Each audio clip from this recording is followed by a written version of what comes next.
There is the minimum one can pay for a given amount of insurance coverage for a specific age, and the maximum one can pay. Who determines the minimum? The insurance company. At the other end of the spectrum is the maximum one can pay for a given amount of coverage, and who determines that besides you? The government. The fact that the federal government limits how much money one can put in a life insurance policy says what about it? It must be good. And it must be good in relationship to one subject, taxes. Basically, the government decided the upper limit of tax-advantaged growth they would allow, and the policyholders still have access to the cash value. Policies outside this allowable corridor are determined to be a modified endowment contract, or MEC, which simply means the government will treat the insurance contract like they do qualified plans, with all the rules, regulations, and penalties. After watching this video, you may know more about life insurance than many life insurance agents. At a minimum, you may learn something you've never heard before about life insurance. There's almost an infinite amount of premiums that can be charged between the minimum and the maximum. As mentioned earlier, the insurance companies determine the minimum. They have actuaries that calculate the least amount of premium they can charge and still make a profit. They understand opportunity cost, which means they factored in the time value of the premium. In the 1980s, the government drew the line that determined the maximum amount of contributions allowable for a given face amount of coverage. They accomplished this with two laws, TAMRA and DEFRA, the Technical and Miscellaneous Revenue Act of 1988 and the Deficit Reduction Act of 1984. With these two laws, the government basically said, wait just a minute. We can't let people put unlimited after-tax contributions in a life insurance policy and have tax-favored access to the money as is allowed currently, because this could provide an unfair advantage over qualified plans. Samples of these accounts include 401ks, IRAs, SEPs, and 403b plans, just to name a few. What do qualified plans do? The number one response is that they defer taxes. If that's what you said they do, you are only half correct. They also defer the tax calculation. Perhaps a more descriptive and accurate word they could have used would have been postpone. Let's say you wanted to borrow $10,000. You'd ask two questions before you took the money. The first question would be, how much interest do you have to pay? The second question would be, when do you have to pay it back? If the lender responded by saying, we have enough money right now and don't need any payments from you at this time, but there will come a time when we'll need the money. When we know how much we need, we'll be able to determine how much interest we have to charge to get the amount we need. Would you cash that check? Absolutely not. But this is exactly what we're doing with the government in qualified accounts. They're not saying you do not owe the tax. They're saying you can pay the tax later. At what bracket? That's a good question. This is not to say qualified plans are bad. However, it is important that you know and understand exactly what they do. You receive a tax deduction today on your contribution, and you pay the tax when you withdraw the money after age 59 and a half. If you take it out before that age, you must pay a 10% penalty on the amount you withdraw. Now, getting back to insurance.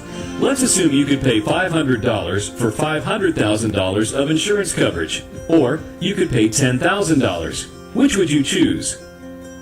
Being bargain shoppers, $500 may sound best. Less is best when it comes to cost, right?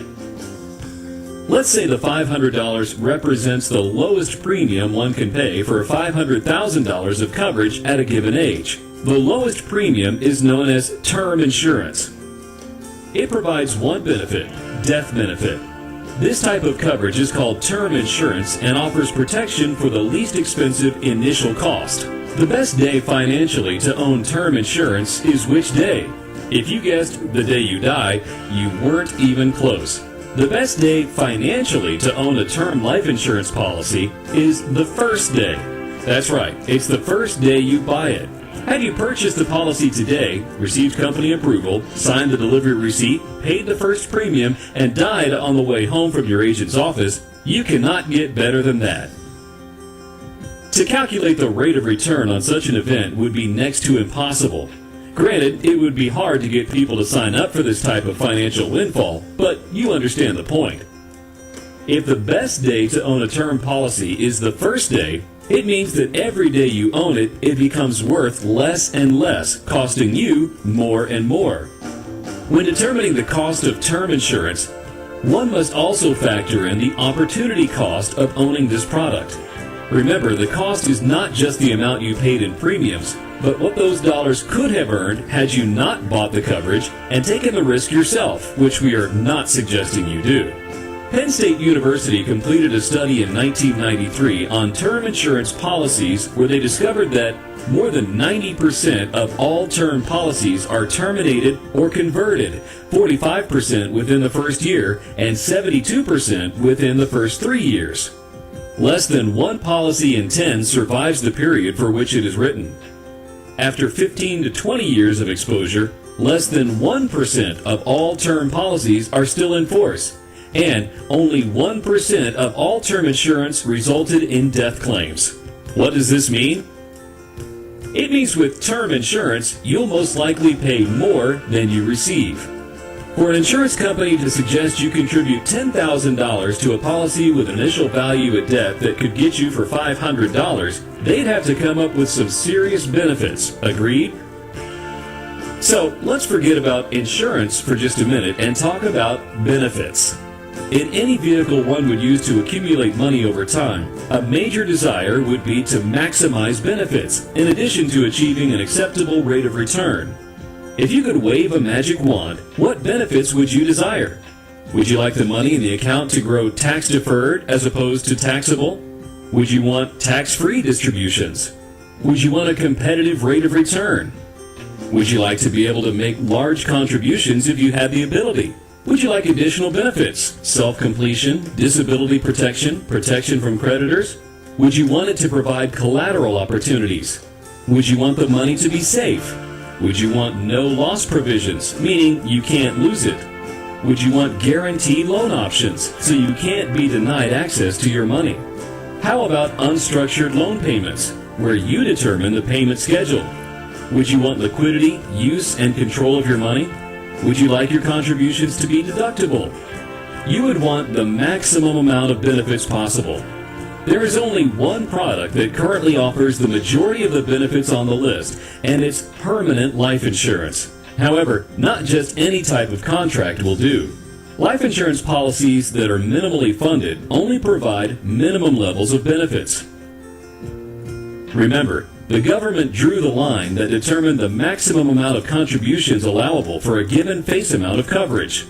Contributions over this line create a modified endowment contract, or MEC. However, contributions made right up to this line create a different type of MEC that we call the maximum efficient contract. Permanent life insurance contracts offer all the benefits listed earlier, except that the contributions to a life insurance contract outside of a qualified plan are not deductible. You may be surprised to learn that there is little to no difference between deductible and non-deductible contributions. In fact, tax-deductible contributions that grow tax-deferred and come out taxable are exactly the same as after-tax contributions that grow tax-deferred and come out tax-free, assuming the same tax brackets and investment interest rate.